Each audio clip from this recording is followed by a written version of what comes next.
Dans cette émission, nous allons isoler notre toiture. Tant la toiture plate que la toiture inclinée sont remplies d'isolation, puis nous pouvons placer un pare-vapeur continu. Pour l'isolation de la toiture, nous retroussons nos manches. Nous sommes prêts après environ 36 heures. Multipliez ceci par le prix horaire moyen d'un placeur spécialisé et vous économisez bien vite 1 440 €.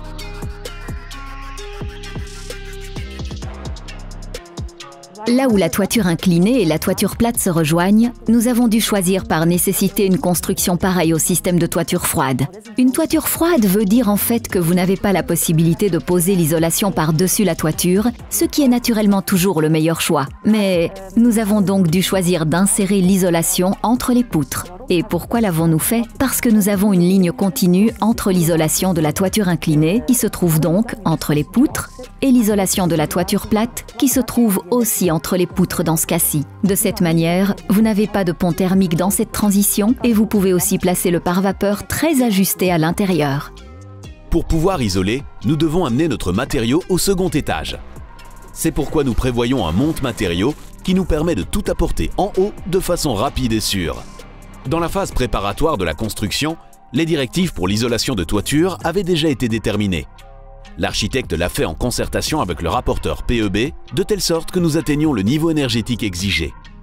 Pour isoler la toiture, nous choisissons ici la laine de verre. Ceci garantit une isolation thermique élevée et est facile à placer entre les poutres de notre construction de toit. 3 paramètres déterminent ici l'isolation adéquate pour notre travail. Primo, vous avez la valeur lambda qui indique la conductibilité thermique d'un matériau. Plus la valeur est élevée, plus le matériau est conducteur et donc moins le matériau est isolant. Par ailleurs, l'épaisseur de votre isolation est importante.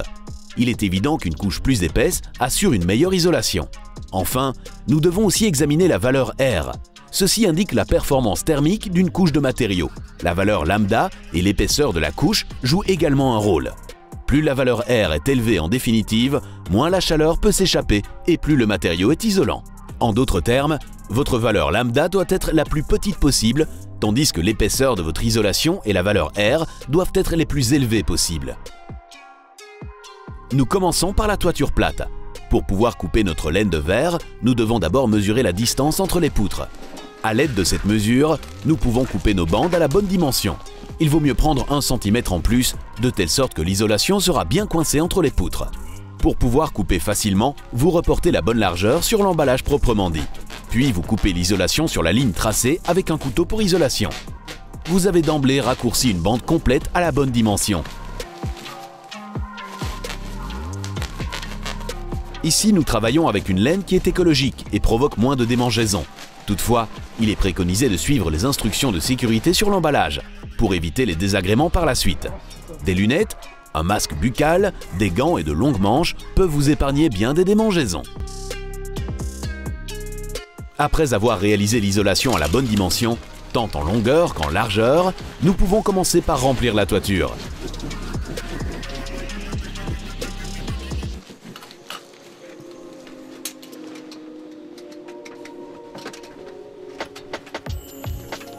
Du fait que nous avons tout mesuré au préalable, tous les morceaux s'ajustent maintenant précisément entre le quadrillage. Nous les avons réalisés un peu trop grands, de telle sorte qu'ils sont bien coincés entre les poutres.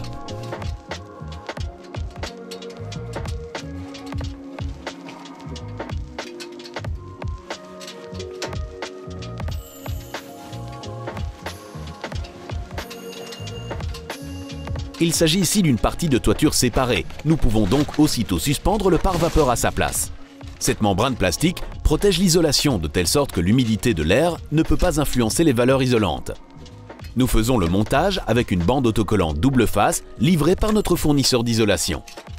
Vous pouvez choisir de coller ceci sur chaque poutre, mais en principe, il suffit de le faire toutes les 2 à 3 poutres. Si vous avez appliqué la bande sur le quadrillage complet, vous pouvez en retirer le film. Puis vous coupez le pare-vapeur sur mesure et vous pouvez le suspendre au quadrillage. Veillez à un recouvrement suffisant avec les murs afin de pouvoir assurer une finition étanche par la suite. Vous collez d'abord le pare-vapeur avec l'adhésif double face. Ceci est pratique pour pouvoir le positionner et le suspendre proprement. Puis vous fixez encore tout avec des agrafes, de sorte que tout est solidement suspendu. Vous pouvez aussi fixer le pare-vapeur uniquement avec des agrafes, mais veillez alors à avoir un peu d'aide pour garder le plastique bien tendu à sa place. Ce morceau est maintenant entièrement isolé. Nous pouvons donc passer à l'espace suivant. Nous commençons par la partie inclinée.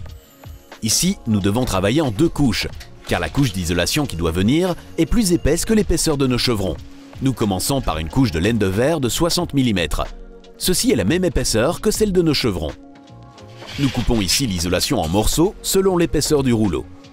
Ceci réclame un peu plus de travail que notre méthode précédente, mais fait en sorte dans ce cas-ci que nous gardons moins de chutes.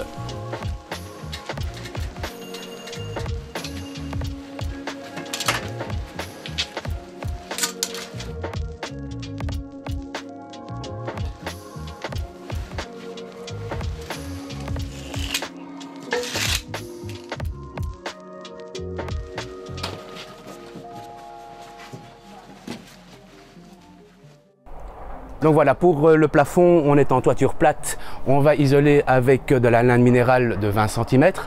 Par contre, pour la toiture en pente, nous allons travailler entre chevrons avec une laine minérale de 6 cm. Et par la suite, on mettra le metal stud et entre le metal stud, on mettra du 16 cm.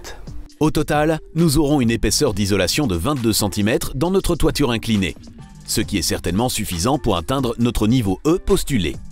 Pour pouvoir installer cette seconde couche d'isolation de 16 cm, nous devons réaliser une structure de latte supplémentaire entre laquelle nous pouvons coincer l'isolation.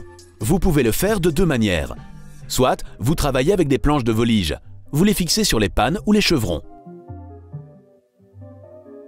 L'autre manière d'élargir votre lattis est d'utiliser des metal studs.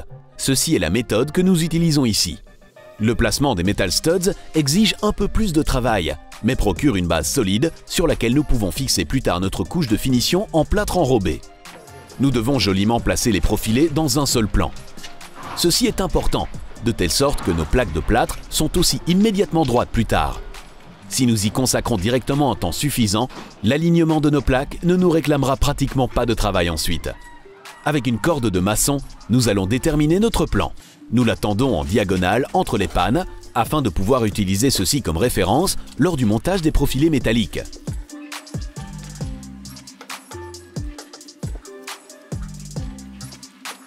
Dans un système de studs, vous placez dans le haut et dans le bas un profilé en U dans lequel vous pouvez fixer des profilés en C à la verticale selon la distance intercalaire souhaitée. Les profilés en U servent donc de support pour les profilés en C. En raison des effets de rebond, ces derniers sont nettement moins souples que les profilés en U, ce qui fait qu'ils sont donc idéaux pour assurer la solidité requise verticalement. Nous commençons par nos profilés en U horizontaux. Après avoir mesuré la distance, nous les réalisons sur mesure avec la meuleuse. Vous pouvez aussi utiliser une cisaille à métaux, mais le travail est moins précis. Vous pratiquez les incisions dans les champs relevés, puis vous pouvez faire passer finalement le profilé en le pliant et en le tirant. Une fois que les metal studs ont la longueur adéquate, vous pouvez les fixer. Nous les alignons aussitôt selon le bon plan à l'aide de notre corde tendue. Cela doit être suspendu à une distance d'au moins 16 cm de nos chevrons, de telle sorte que notre couche d'isolation de 16 cm s'y insère certainement. En ajustant le profilé contre la corde, la position est d'emblée parfaite. Avec des vis, nous pouvons maintenant les fixer aux poutres portantes via les trous pré-réalisés.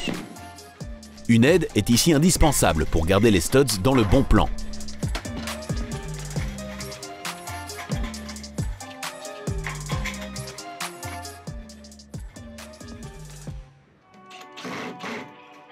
Si les profilés en U sont placés correctement, l'installation des profilés en C est un jeu d'enfant. Avec une distance centre à centre de 40 cm, nous les plaçons entre les studs du haut et du bas. Compte tenu des dimensions de nos plaques de plâtre enrobées qui seront posées, cet intervalle est le plus indiqué. Ceci est d'emblée le grand avantage d'une structure de metal studs, car elle vous permet de fixer librement l'intervalle des profilés verticaux.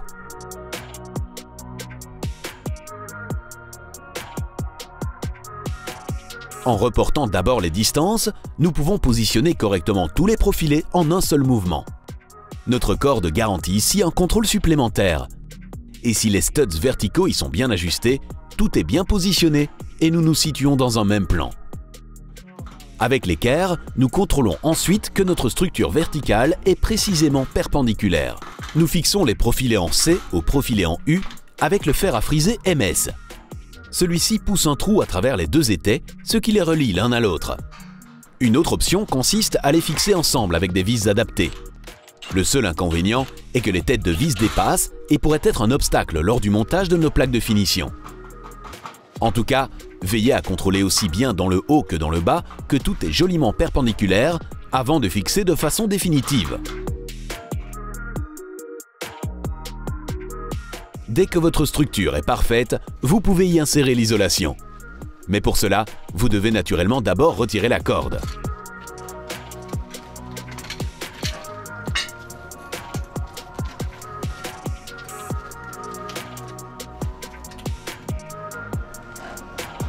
Nous connaissons déjà l'intervalle, il est de 40 cm. En reportant encore cette dimension sur notre rouleau emballé et en y ajoutant 2 cm, nous pouvons aussitôt couper une bande entière à la bonne largeur. C'est rapide et facile avec un couteau pour isolation.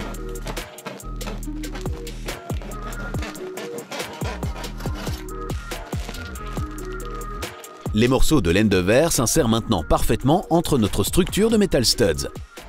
Et du fait que ceux-ci ont été réalisés un peu plus larges que notre distance centre à centre, ils s'ajustent aussi l'un à l'autre derrière les profilés et n'ont pas de pont thermique. Et nous poursuivons jusqu'à ce que notre structure complète soit remplie. Sur les bords, nous comprimons bien l'isolation afin qu'elle s'ajuste partout sur les profilés.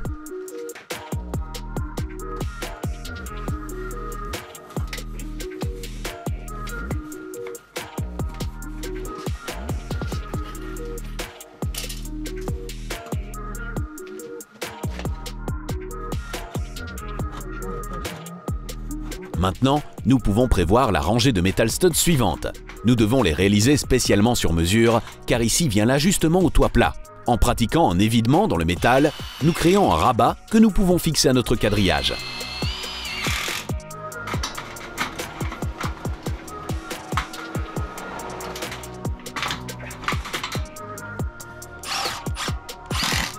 Puis, nous remplissons à nouveau.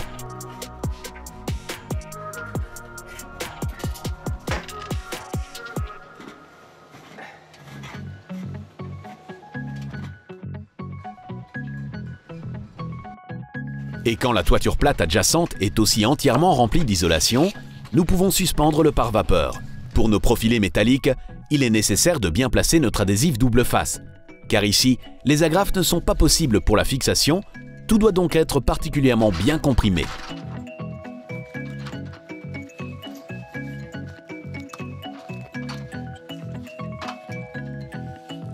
Ensuite, nous retirons le film à nouveau pour prévoir ensuite notre pare-vapeur. Nous réalisons d'abord notre membrane plastique sur mesure avant de commencer à suspendre. Elle colle en la maintenant à sa place et en l'appuyant contre la bande adhésive. Essayez toujours de suspendre le plus tendu possible.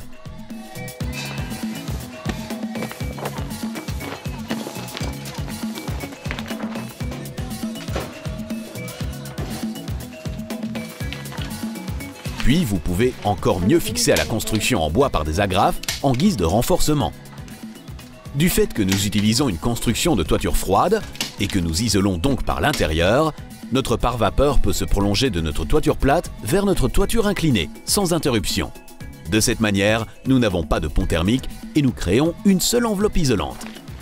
Après avoir placé également une seconde bande, avec un recouvrement suffisant, nous devons encore finir le joint. Avec un adhésif simple face adapté, nous l'imperméabilisons parfaitement.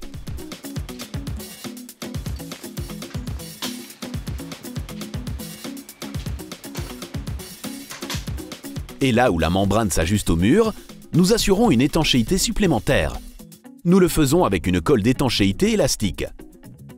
Nous ouvrons l'aérosol avec un couteau et nous appliquons la colle au mur avec un pistolet à mastic. Faites ceci dans une ligne ininterrompue.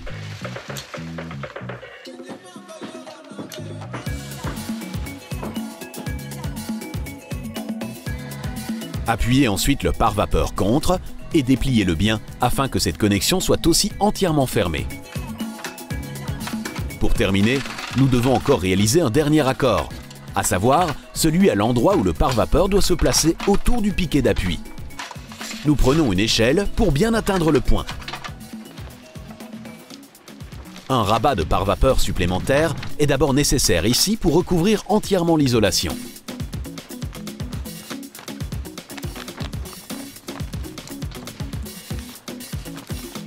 Maintenant, nous devons encore sceller l'assemblage au piquet. Ceci est un point difficile d'accès. Nous utilisons donc un ruban adhésif élastique. Celui-ci convient pour colmater les interstices autour des tuyaux, des poutres ou des fenêtres grâce à sa flexibilité. Nous pouvons plier la bande adhésive selon la forme de notre projet pour obtenir une connexion entièrement fermée.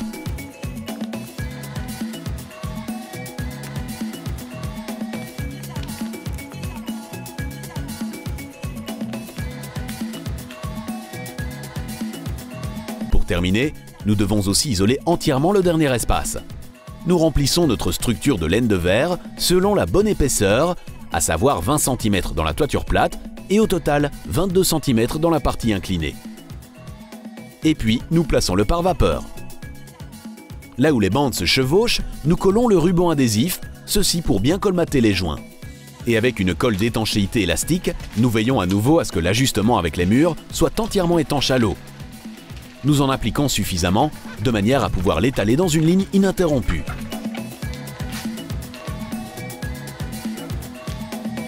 Aux endroits où nous avons renforcé la fixation par des agrafes, nous prévoyons encore une bande de papier. L'humidité ne peut pas atteindre le plafond via ces trous.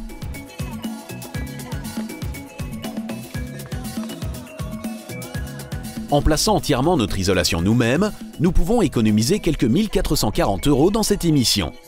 Avec le total provisoire de 45 470 €, la somme économisée atteint désormais 46 910 €.